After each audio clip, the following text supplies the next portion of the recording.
ലോകത്ത് എത്ര ഇമാമിങ്ങളാണ് അവരുടെ ജീവിതത്തിലെ സംഘടനാ പ്രവർത്തനം, സാന്ത്വന പ്രവർത്തനം ആഖിറത്തിന്റെ പ്രതീക്ഷയായിട്ട് പറഞ്ഞത്?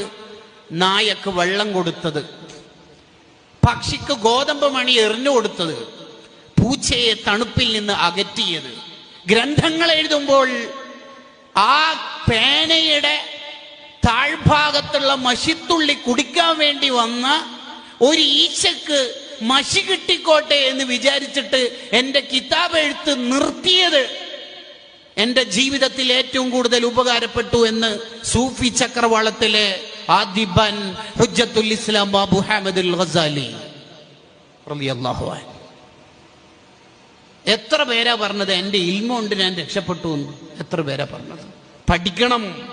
ആ പഠിച്ച് അവസാനം എത്തിച്ചേരേണ്ടത് നമ്മുടെ ഉസ്താദുമാരിലേക്കാണ്. അവര് പഠിച്ചു. ഗ്രന്ഥങ്ങൾ മുഴുവൻ അവരുടെ തലയിൽ എൻസൈക്ലോപീഡിയയാണ്, അവരുടെ തലയിൽ സേവ്ഡാണ്.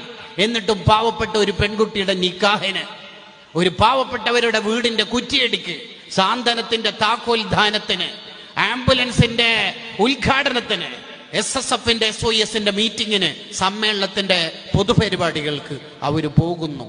അവർക്ക് കിട്ടിയ അറിവിന്റെ മേലെയുള്ള തിരിച്ചറിവ് നമുക്ക് നഷ്ടപ്പെട്ടു.